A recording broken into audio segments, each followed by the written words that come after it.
Sejam bem-vindos ao 7º vídeo da série lendo o livro 150 Respostas Católicas aos 150 Ataques Protestantes, um livro de Jaime Francisco de Moura. Vamos continuar aqui com o próximo ataque feito à Santa Igreja Católica, que é um ataque muito comum. Este ataque aqui ele é usado por todos os inimigos da Santa Igreja, todos aqueles que odeiam a Igreja de alguma maneira. Aquele grupo que eu falei lá na primeira live, né? Todos os grupos que eu falei lá na primeira live que se juntam e que aparentemente, muitas vezes, tem muitos aspectos em que um destes grupos contradiz o outro, mas quando o assunto é Santa Igreja Católica, todos eles se juntam para usar as fontes produzidas por um grupo desses isolados ou por grupos desses juntos como se fonte histórica fosse. Como se uma fonte fidedigna fosse. E este é o caso da venda das indulgências, que é o que ele fala aqui agora. Em 1190, a Igreja instituiu a venda de indulgências. Eu vou ler a explicação completa do Jaime para este tema também, exatamente por esta questão, por este motivo, quer dizer. Todos os movimentos revolucionários se unem para usar um erro de uma pessoa, que é o registro que se tem é de somente uma pessoa que talvez tenha feito isso. Não como... Isso nunca foi usado como uma doutrina da Igreja, como um fundamento da Igreja, como algo que foi mandado que a Igreja fizesse. Mas, em primeiro lugar, é preciso que se entenda o que são indulgências, porque este ainda é outro problema. Em geral, quem ataca as indulgências sequer sabe o que são as indulgências, como é que elas surgiram, para qual é o fim das indulgências, para que elas servem. Sequer sabem que as indulgências existem até hoje. É mais ou menos como o tribunal da Inquisição, né? Que o tribunal existe até hoje, com um novo nome. Mas ele existe até hoje, porque ele tinha e ainda tem um fundamento. Mas eu falei sobre isso na live anterior ou na quinta live. Foi uma dessas duas lives. Então vamos começar aqui com este assunto. A resposta do Jaime, né, é a seguinte. A doutrina das indulgências tem fundamento bíblico em 2 Samuel 12, de 13 a 14. Já no Antigo Testamento, aparecem claras as duas dimensões do pecado: a culpa e as penas. Preste bastante, vou fazer uma aspas aqui na resposta do Jaime. Preste bastante atenção nestas duas dimensões do pecado: a culpa e as penas. Não é à toa que eu coloquei esta imagem aí de Nosso Senhor Jesus Cristo com os dois ladrões sendo crucificados com ele ao mesmo tempo. Uma figura, é uma descrição contida no Evangelho que mostra muito bem estas duas dimensões do pecado: a culpa e as penas. O Jaime continua. Quando Davi arrependeu-se do seu pecado, pequei contra o Senhor. 2 Samuel 12, verso 13. O profeta Natã lhe disse: o Senhor perdoa o teu pecado, não morrerás. Mas acrescenta em seguida: todavia, como desprezaste o Senhor com essa ação, morrerá o filho que te nasceu. Aí estava a pena imposta pelo Senhor, embora o seu pecado tivesse sido perdoado quanto à culpa. Ele continua. Quanto ao bom ladrão, é preciso dizer que Jesus é a única fonte de todo bem, tanto para apagar a culpa quanto as penas do pecado. Por isso ele concedeu ao bom ladrão os dois benefícios. Não sou eu que vou limitar a misericórdia de Jesus. E aqui ainda é necessário fazer um adendo. Ele está certíssimo em tudo que ele apontou aqui. Só que tem o seguinte. esse episódio do bom ladrão é utilizado principalmente pelos presbiterianos para dizer que a dupla justificação ela é verdadeira. E também para dizer que o sola fide é verdadeiro. Você só precisa da fé, não precisa de obras. E a prova, entre aspas, que eles utilizam dentro da Escritura para demonstrar este argumento é a situação do bom ladrão. Porque eles falam, olha, o bom ladrão, qual é a ação? Qual é a boa ação? Qual é a boa obra dele? Nenhuma. Ele só demonstrou fé em Jesus. Aqui nós temos um engano. Em primeiro lugar, ele corrigiu um ignorante. Isso já é uma obra de misericórdia. Não interessa se ele não fez as obras em toda a vida dele, mas ali, naquele momento em que ele se arrependeu, teve uma contrição perfeita. O melhor exemplo de contrição perfeita que nós podemos ter é o do bom ladrão. Um arrependimento sincero por amor a Deus naquele momento. Então ele corrige o seu companheiro de crucificação, o repreende e pede perdão a Jesus naquele mesmo momento. Tudo isso são obras. Além disso, a própria fé, o crer é uma obra. E ele demonstra isso ao dizer a Jesus, lembra-te de mim quando estiveres em teu reino. Mas além disso, é necessário lembrar do seguinte, o bom ladrão, ele, dentro de todos os pecados que cometeu, quando ele pede perdão a Cristo e repreende o outro ladrão, ele está ali sendo perdoado por Cristo da culpa daqueles pecados. Quando Jesus diz, ainda hoje estarás comigo na minha casa, no meu reino, ele perdoou, ele absolveu a culpa daquele homem. Mas e a pena? A pena ele pagou na cruz. Em momento algum, nosso Senhor Jesus disse, eu te perdoo de todos os teus pecados, ainda hoje estarás comigo no paraíso. Pode descer da cruz. Você não precisa mais morrer na cruz porque você demonstrou fé. Só eu morrerei na cruz por todos vocês. Só eu sofrerei por todos vocês. Não foi isso que Jesus falou. O bom ladrão, nomeado pela tradição como Dimas, morreu na cruz. Ele pagou a pena dele ali naquela cruz. Embora não tenha sido condenado por isso, como um seguidor de Jesus Cristo, naquele momento em que ele se arrepende, pede perdão a Jesus e repreende o mau ladrão, ele passa a cumprir a sua pena na cruz, sofrendo na cruz, derramando o seu sangue também na cruz. Ah, você está querendo dizer que o bom ladrão derramou o sangue dele pela humanidade? De maneira alguma. Não foi isso que foi falado. Ele está pagando as penas do que ele mesmo cometeu.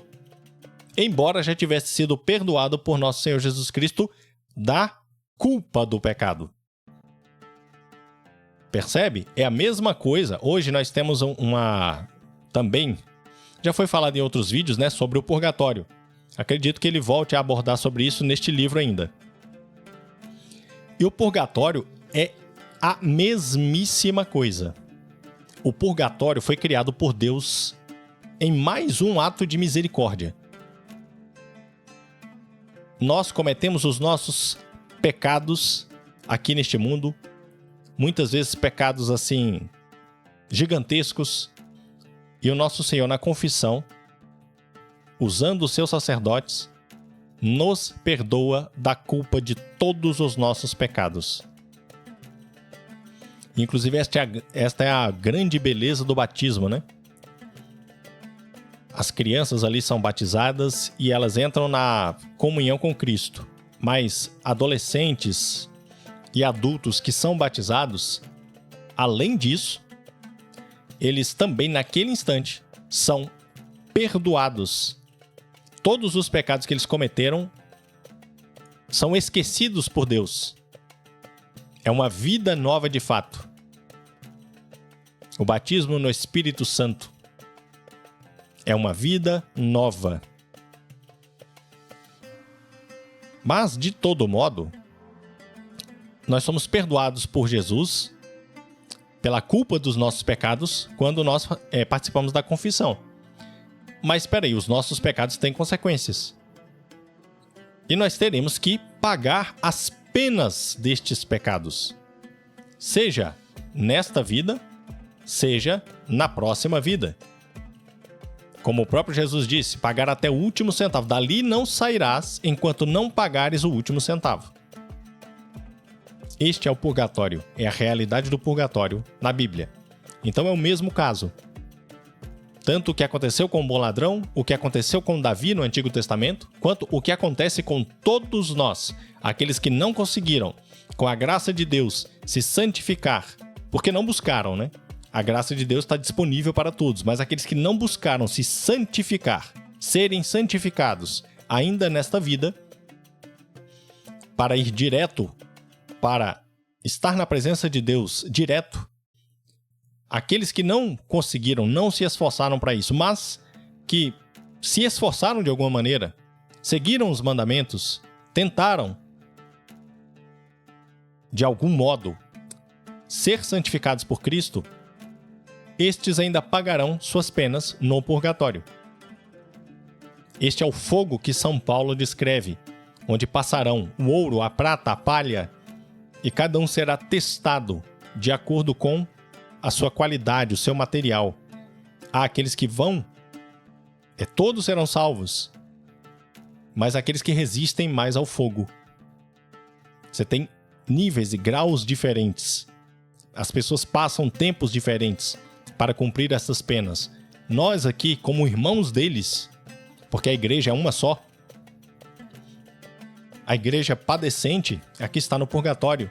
A militante somos nós.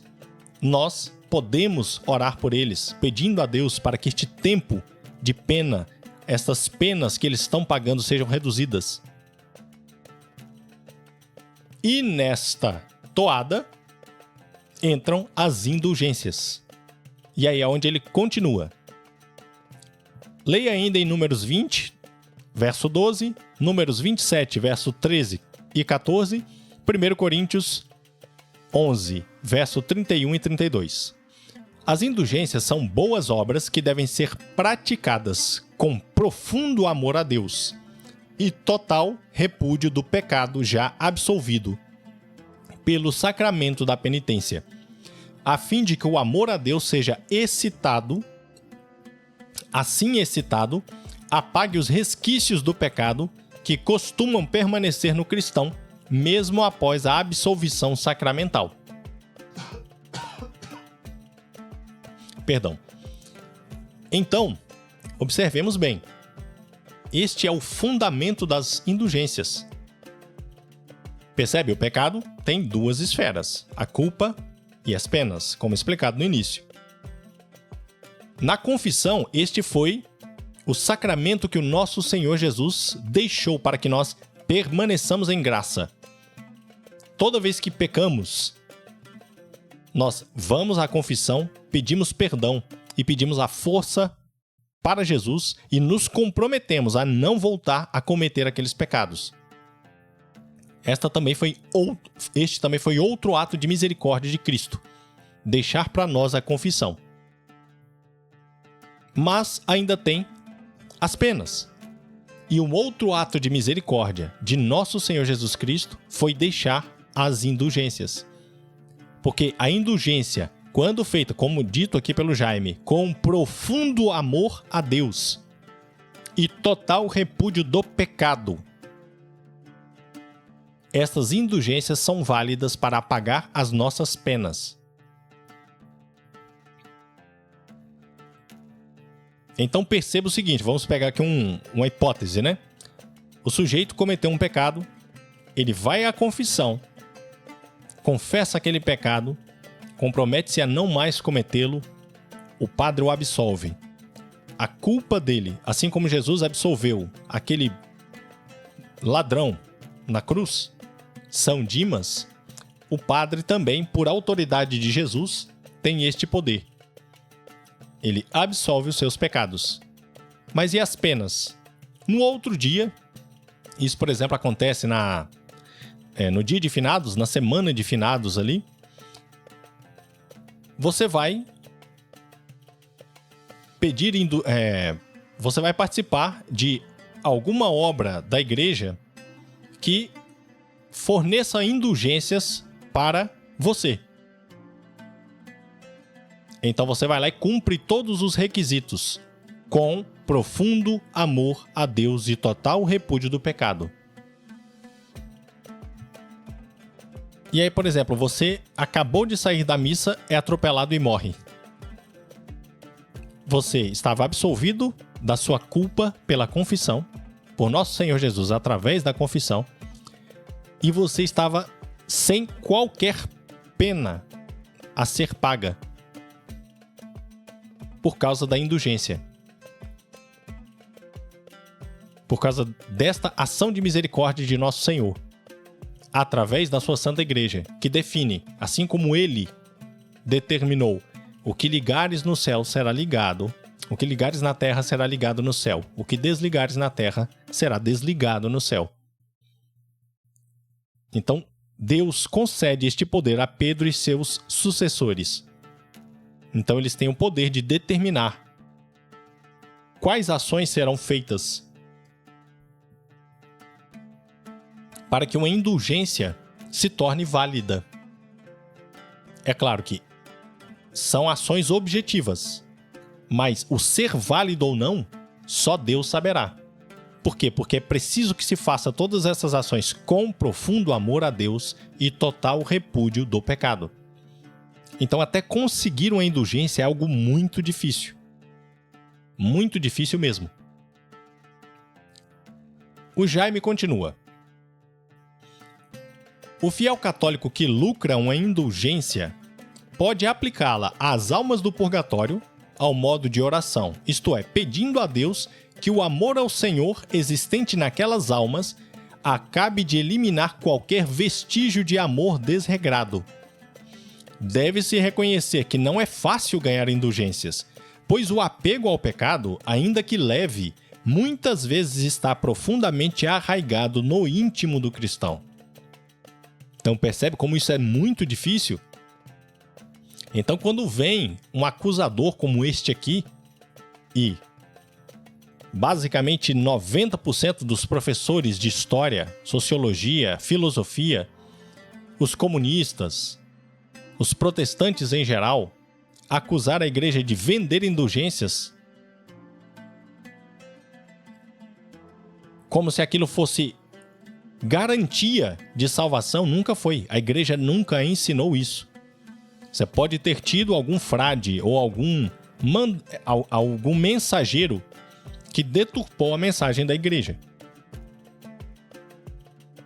em algum momento da história. Este caso específico da venda das indulgências que aconteceu próximo da Revolução Protestante, que foi uma desculpa usada por Lutero para colocar a sua revolução para frente. Usou um caso muito isolado mesmo, de um mensageiro que levou a mensagem para frente de uma maneira errada. Aquilo foi distorcido como se venda de indulgência fosse, como se isso fosse possível, mas não é. Isso só por todos estes pontos que eu apontei, e ainda tem outros pontos. Mas você percebe a dificuldade de se lucrar uma indulgência.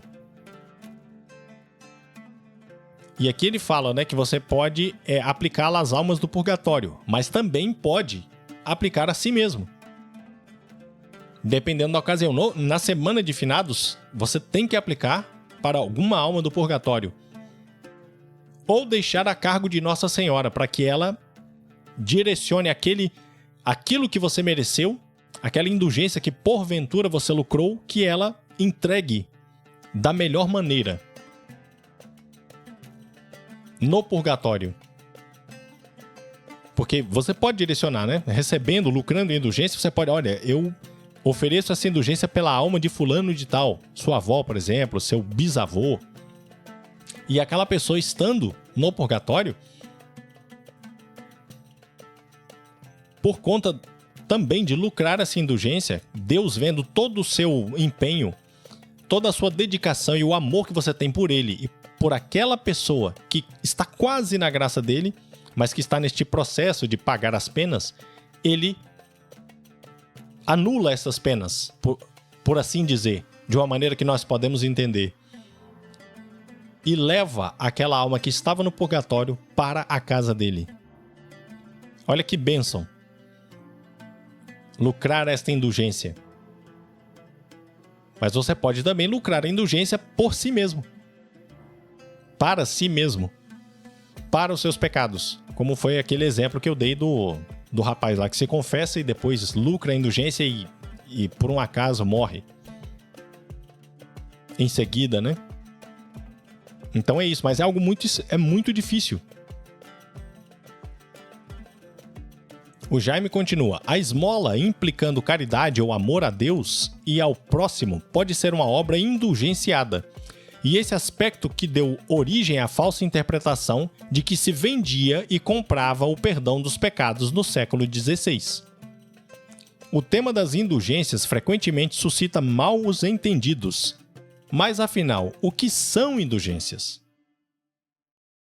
Para ter noção do que são as indulgências na Igreja, devemos aprofundar sucessivamente 4 proposições doutrinárias, a saber, todo pecado acarreta necessidade de expiação ou reparação. Todo ele. E é por este motivo que nosso Senhor Jesus Cristo encarnou. Porque nós, por nós mesmos, não teríamos a capacidade de reparar os pecados cometidos contra Deus. Somente o próprio Deus poderia fazer isso. Continuando com o que ele fala. Em vista da reparação, existe na Igreja o tesouro infinito dos méritos de Cristo, que frutificou nos méritos da bem-aventurada Virgem Maria e dos demais santos. Cristo confiou à sua Igreja o poder das chaves para administrar o tesouro da redenção. Fazendo uso desse poder, a Igreja, em determinadas circunstâncias, houve por bem aplicar os méritos de Cristo aos penitentes dispostos a expiar os pecados. Entende? Então não é a Igreja que faz nada por si só nas indulgências. Não é uma criação aleatória. São os méritos do próprio Cristo, que deixou a sua Igreja, com as chaves nas mãos de Pedro, com esta autorização. Olha, todos os méritos que eu consegui na cruz, que eu obtive para os homens na cruz, eu deixo a Igreja como administradora destes méritos através dos sacramentos e através das indulgências também.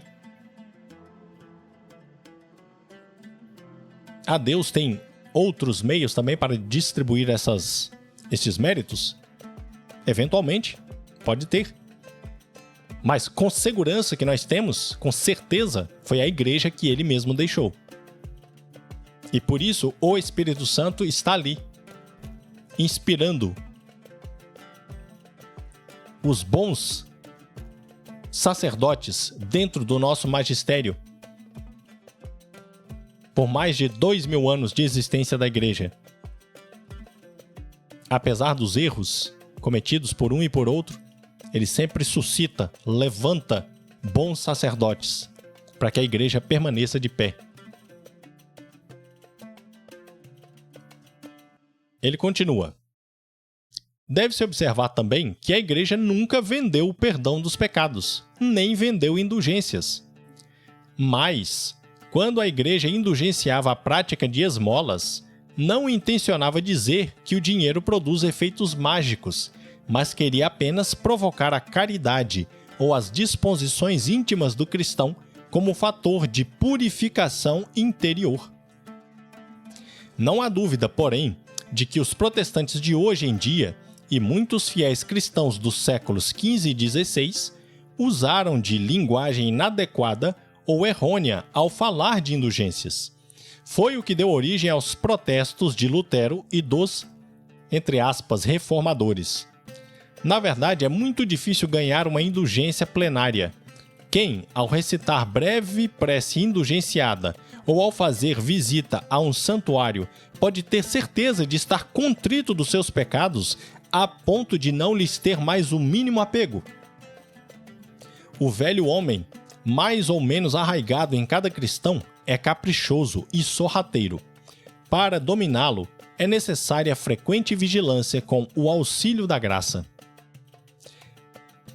E por que o Jaime bate tanto nessa questão da prática de esmolas? Porque foi exatamente isso, a prática de esmolas, que foi usada pelos protestantes, em especial por Lutero, logo ali no início, para acusar a igreja de vender indulgências. A catedral de Roma estava caindo aos pedaços e uma das maneiras que a igreja encontrou de buscar auxílio dos cristãos foi concedendo indulgências àqueles que doassem de bom coração, sem qualquer pressão, doassem esmolas para a construção de uma nova catedral. Mas não era só doar a esmola. Havia toda uma peregrinação que o fiel deveria fazer em 7 igrejas, para além de outras coisas que no momento eu não estou lembrado, de outros pré-requisitos, além do que nós já falamos aqui hoje, o que o Jaime escreveu. Um total desapego ao pecado e um amor a Deus verdadeiro. Então não era só pegar a esmola, vou pegar um milionário, vou doar aqui o suficiente para a construção da catedral. Simplesmente, vou doar o dinheiro, vou continuar vivendo como eu bem entender, não estou nem aí. Estou comprando a minha vaga no céu. Essa foi a deturpação feita pelos protestantes e demais revolucionários para utilizar esta questão da indulgência específica, que é a esmola, como um espantalho para atacar a igreja, como vendedora de lugar no céu. Há denominações protestantes que já fizeram isso. Vender lugar no céu. Com certeza não foi a Igreja Católica quem fez isso. Nunca na história, nunca prometeu isso.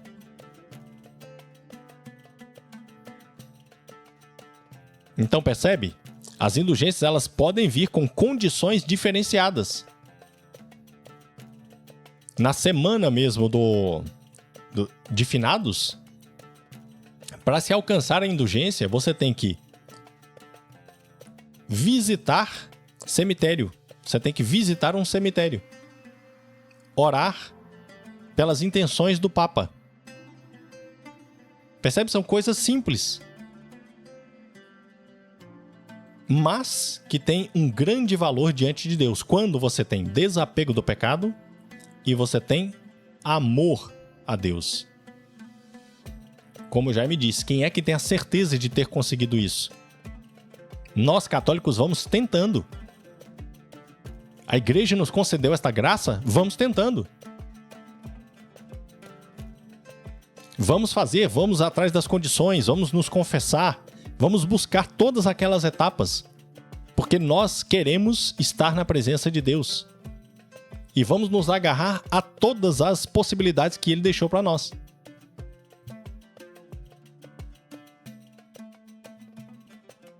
Então isso são as indulgências. E observemos a maneira como elas começaram. Foram com os mártires. Os primeiros cristãos que, ao terem a certeza de que seriam jogados aos leões, decapitados, mortos de qualquer maneira, escreviam ou pediam para que alguém levasse o recado para seus bispos, para o Papa, entregando o sacrifício daquela morte para o perdão dos pecados de algum irmão deles. Algum irmão em Cristo, que eu quero dizer, né? Poderia ser para qualquer pessoa. Hoje em dia, quando a gente faz a confissão, depois da confissão, o padre nos dá uma penitência a ser cumprida.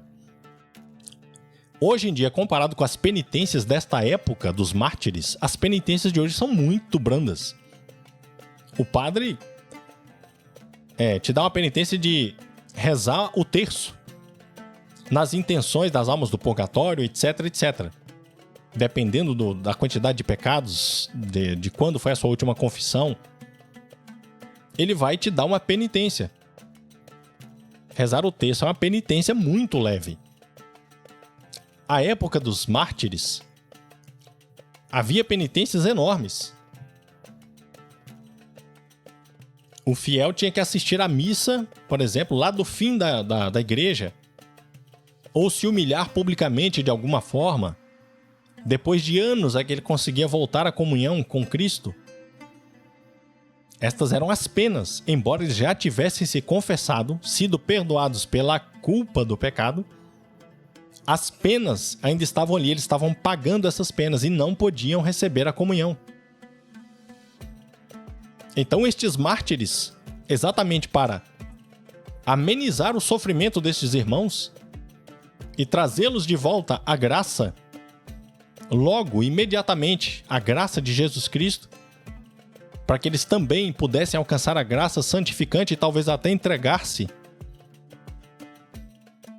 em martírio e também oferecer o seu martírio em indulgência para outros pecadores.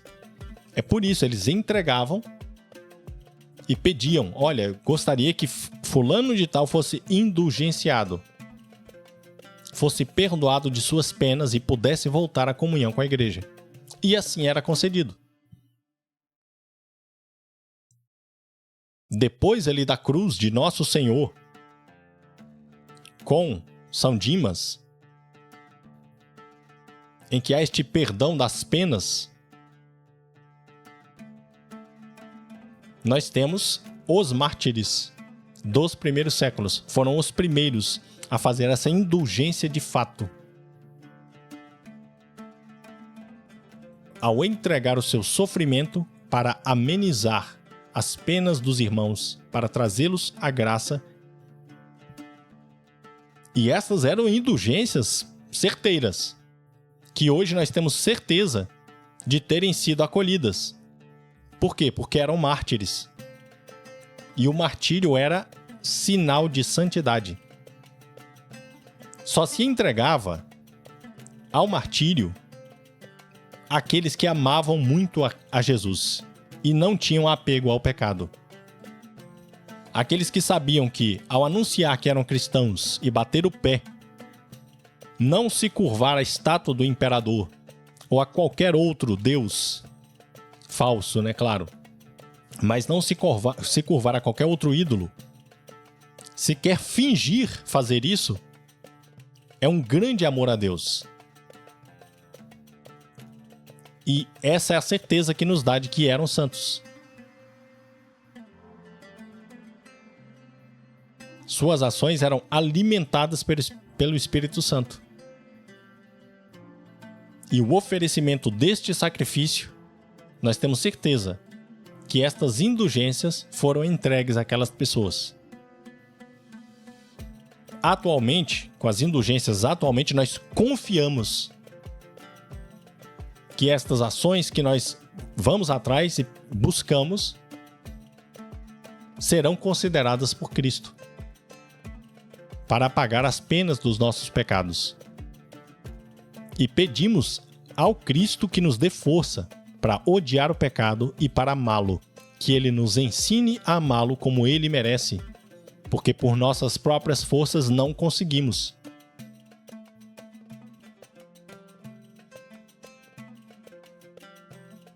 Então não se engane mais com esta falsa narrativa da venda de indulgências. Existem livros que são mais específicos quanto a isso. Então quem quiser pesquisar mais vai conseguir encontrar melhor essas informações, de uma maneira mais aprofundada. Mas este é o geral, esta é a explicação geral do que é indulgência. como elas podem ser obtidas e para que servem. Eu espero que vocês tenham gostado deste vídeo. Hoje é um vídeo um pouco menor, tá? Mas eu gostaria de deixar este assunto separado aqui. E se você gostou do vídeo, curte, comenta, compartilha com seus contatos, para que o vídeo ganhe mais relevância, né? Todas estas ações dentro da plataforma do YouTube fazem com que os vídeos recebam mais relevância. Então é isso. Até o próximo vídeo. Em nome do Pai, do Filho e do Espírito Santo. Amém.